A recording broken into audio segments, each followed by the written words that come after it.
This is part two of a look at my two Gordy T-style guitars, which were made in the 1980s. This is the second one that I acquired after Bob McKinley, the Dixie Fried country music star from the UK, was doing an album, and I was playing some guitar and using my Cherry Red. So Bob took a look at it and said, I like the look of that, but I play acoustic guitar, so it's a bit heavy. And I said, well, if you speak to the guy who built it for me, Gordon Whittam, I'm sure he'll accommodate you in whatever design you want, you know. That was in about 1984. And in 1986, I was shopping in Runcorn at Frailer's shop, and Barry Gaskell, who works there, said to me that Bob had this guitar built and was now selling it. So I got in contact, and it was in a shop, so I went to try it in the shop. I realized that it was one heck of a guitar, a monster guitar, in fact, playability and everything about it. So the deal was done, and I ended up with this guitar in 1986. And slowly but surely, we started to modify it. It came originally with two pickups, and I'd already had one guitar from the same workshop with three. So I asked Gordon, could he provide me with a 3 pickup plate and also a spare pickup, which is what he did. And we then took it on the road, and everybody was saying to me, you know, how good the guitar sounded. So I was really chuffed about that. And it became my #1 guitar for many, many years. It has a mahogany body, and there's a few chips in it. It's been used a lot.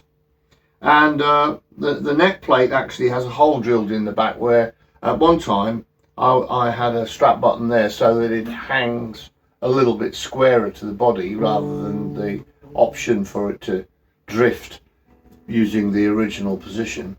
A lovely, quite wide maple neck with a big bit of a square shoulder. I'd call this a more of a D shape than a C shape. It's really comfortable. The neck, the neck profile is reasonably flat, but it has got a curve. I'd say it was about 10.5, maybe 12.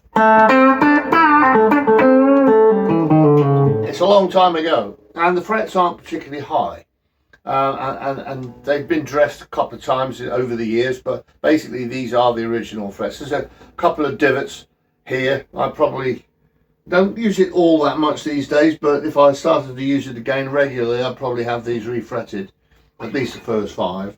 So Gordon chambered this body and then put a top on it with a very nice flame maple veneer, which obviously isn't very thick.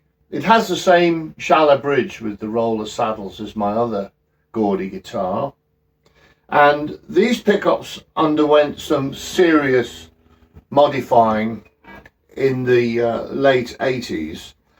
One of the problems with single coils, especially if you're working in theatres with lots of lighting and sound equipment, and also induction loops and that sort of thing, it can get quite noisy, especially if you start using drives. And in the 80s, I was using drives on the country music leads that I was playing. Not massive rock leads particularly, but we were using pedals such as compressors and drives, overdrives. And they can get a bit noisy. So one of the upshots of talking to Gordon about putting this extra pickup in was that he gave me the pickup to try, and I put it in, and it immediately was out of phase with the rest of the pickups. So I was a bit worried about this. I rang him up, and he said, "Oh, it's okay. We've got 2 options here. one or both. You could just turn the wires around and resolder them, and or turn the pickup round. And the other thing is we could actually just swap the magnets around. Oh, and by the way, it will be humbucking when used with the other two pickups. Okay, right. So that triggered an idea. The idea was that with a 5-way switch, in the 2 and the 4 positions, if you pair it with another pickup and it goes humbucking, you have a very, very versatile guitar. And lots of instruments now have got these capabilities. They're using dummy pickups and all sorts of stuff like that. But this, back in 1986, 87, this was groundbreaking for me, because it meant going into a studio, you were not affected by noise, you had viable sounds on the guitar, and it was just so versatile that I thought it was a great idea. So I went to the expense of having the pickups modified and the polarities changed, so that I had the choice of single coil or humbucking on the one guitar. The other thing that I messed with was the 5-way switch, and there was method in my madness, but it was, when you're working with different guitars, you especially swapping guitars mid-set, you have to be aware of the guitar that you're using and what the pickup configurations are, and if they're vastly different, that can be a bit confusing. So what I did with this guitar, I noticed that it's very, very easy to swap the switch positions for the pickups on the back of these 5-ways. And I noticed that if you swapped the middle and the bridge around on the switch, what you ended up with was the bridge is on number 3, switch position 3, and the neck is on position 5, and position 4 gives you the neck and bridge. So those 3 positions from the middle from 3 to 5 are basically the same switching as a standard Telecaster.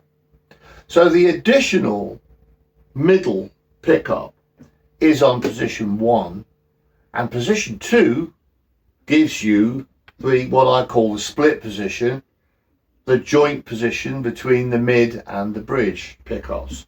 So again, a very versatile guitar with humbucking, but also an intriguing change to the 5-way switch.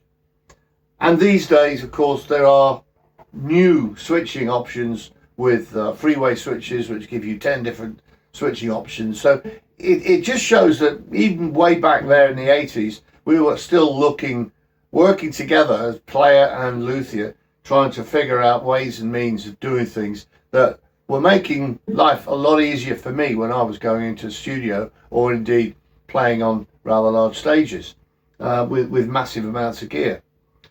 So there you are. Now this is a beautiful guitar, slightly wider neck because of the original demand of Bob, who was used to playing acoustic guitars, and I found it very, very easy to get along with. It's got very low action on it, probably 9s on here.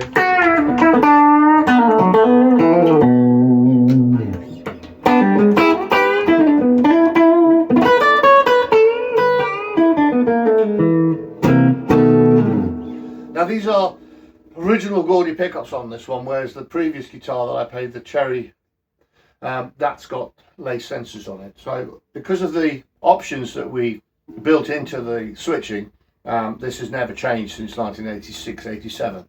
And I've used this on countless gigs, and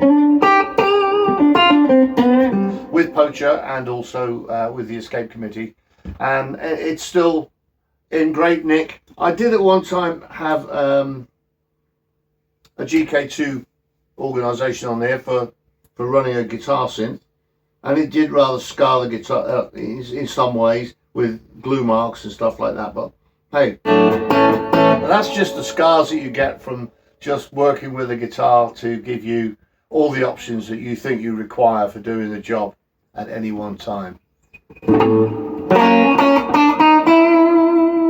So there you go, a lovely couple of stories from the Gordy workshop. And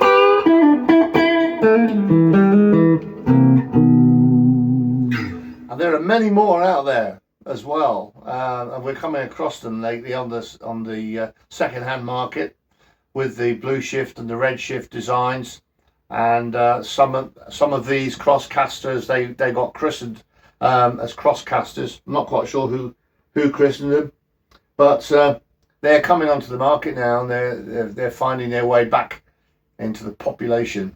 It's been great talking to you about my Gordy guitars. Thank you, Gordon, for your wonderful workmanship. And here we are 30 odd years later, still playing them. Fantastic. It's a legacy. Okay guys, see you soon. Thanks very much. Bye.